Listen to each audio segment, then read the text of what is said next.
My name is Colonel Todd Burrows. I'm the Deputy Director for the Military Advisor Group North of the Coalition Joint Task Force Operation Inherent Resolve.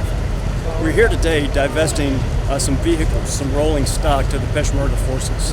Roughly 4 dozen Humvees, roughly 2 dozen cargo trucks, and 2 or 3 water tankers.